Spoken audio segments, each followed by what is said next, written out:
Good day, everyone. So, for today, we are going to talk about the quantitative research.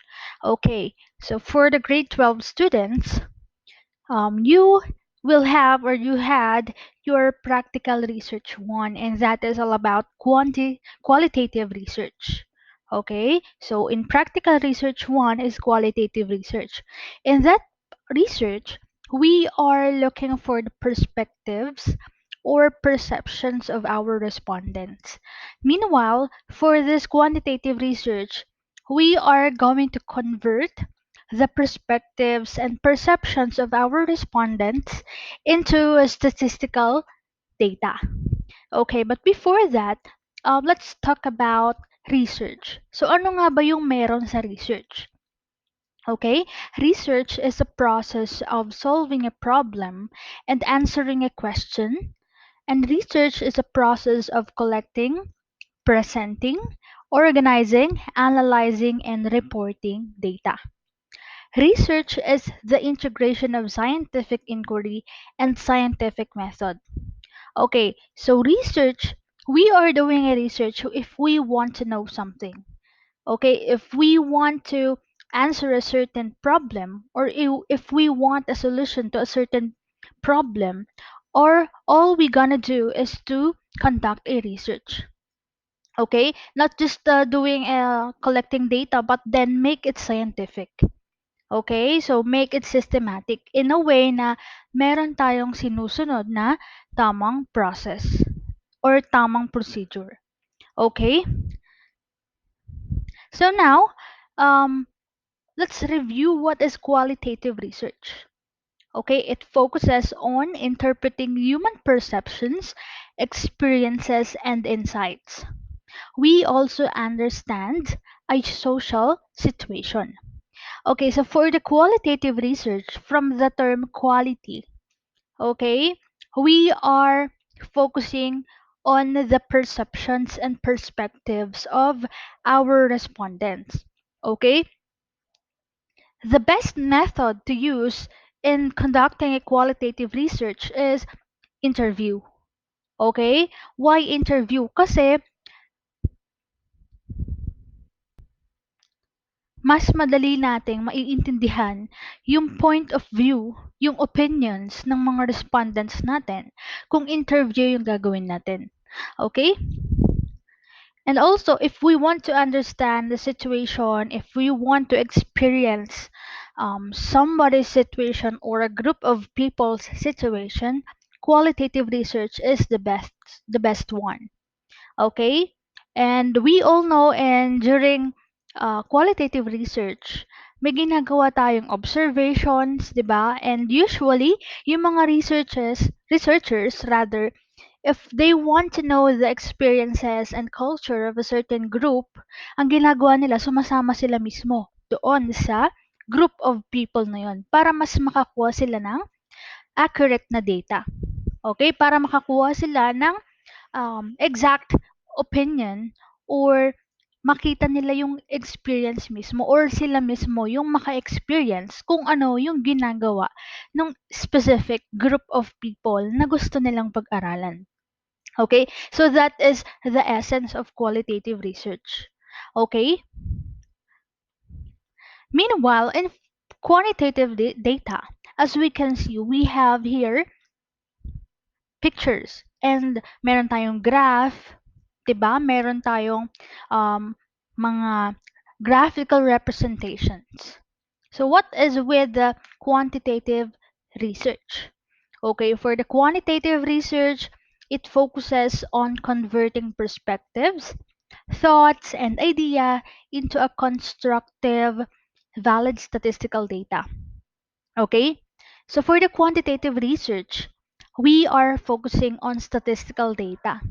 Okay? But don't worry because we are also looking for the perspectives of our respondents. But in this part, those perspectives will be converted, okay, into a constructive and valid statistical data. That is why our method in quantitative research must be, or the method in gathering data must be survey. Okay? So survey, we all know na kapag nagsasagot tayo ng survey, ang ginagamit natin or tinitingnan natin kung ilan yung nagsagot ng certain choice na yun. For example, gusto ninyong malaman kung ilan yung um, pumupunta sa mall every Saturday. Okay? So hindi niyo naman pwedeng i-interview sila, 'di ba? So the best thing that we have to do is to conduct a survey to know how many. Okay? Kasi class, sa qualitative research, yung guide question natin dyan ay why? Bakit? So, in qualitative research, for every answer, for every perspective of the respondent, there is always an explanation. Okay? Unlike in quantitative research, it's it's a matter of yes or no, 'di ba? It's a matter of the numbers. Okay, so in quantitative research, tandaan lang ninyo na we are converting their perspectives into a statistical data. Okay? So what are the characteristics and strengths of quantitative research? Okay? So for this one, the first characteristic of quantitative research is variables are very important. Variables. What is a variable? Any idea that serve as the subject matter of the research. Okay? So, kung ano yung subject matter ng research ninyo, that is our variable. Okay? Variable is very important in quantitative research. Because in quantitative research, we are going to look for significance. Okay? We are going to use those variables in hypothesis testing. Okay, 'di ba? So we have to remember that variables are very important in quantitative research. And then after that is it rely on a standard research instrument.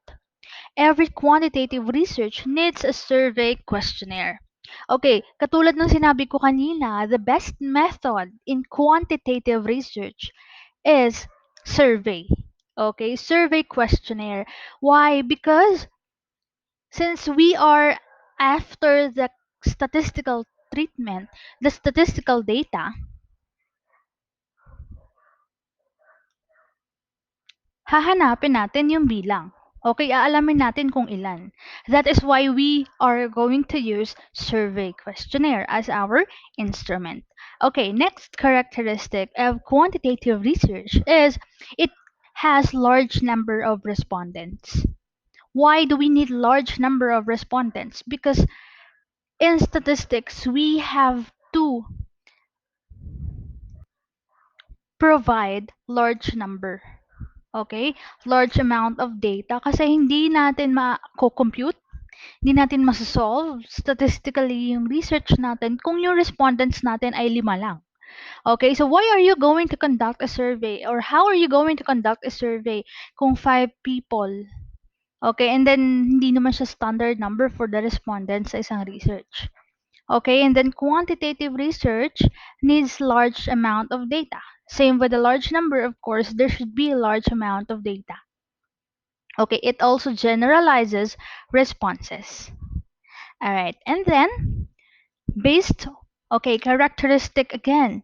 So the characteristic of quantitative research, it is based on tabular and graphical representations. Okay, it always rely on presenting numerical data. Unlike in qualitative research, we are going to interpret the perspectives and opinions of our respondents. Pagdating dito sa quantitative research, okay, i-interpret natin siya using statistical treatment. And then once na na-collect na natin yung mga data and then we are done with statistical treatment, itatabular na natin siya. Yun yung pinaka-presentations niya. As we can see, meron tayo ditong pie graph, merong bar graph. Okay, so ito yung gagamitin natin para ma-represent yung mga data na nakuha natin after the survey. Okay, so paano ba tayo makakapagawa ng ganitong graphical representations? We have to use statistical treatment. Okay, and then another characteristic of quantitative research, it depends on statistical treatments. And statistics determine research results. Okay, so paulit-ulit lang tayo, di ba, na kapag yung quantitative research, palaging merong statistics. Okay, statistics yung basis natin. Kung ano yung result natin, nakabase yun sa statistics. Okay, or sa statistical treatment.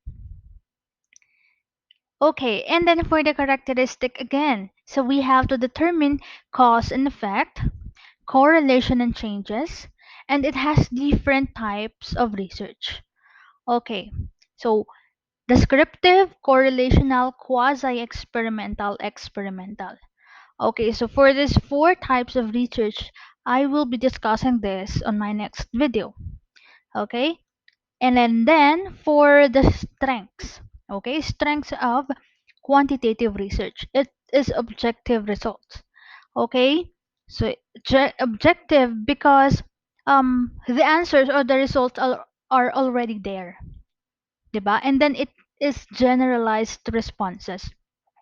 The responses are generalized. Unlike in qualitative research, iba-iba yung perspectives ng respondents natin. 'Di ba? So, may possibility na hindi generalized yung response nila.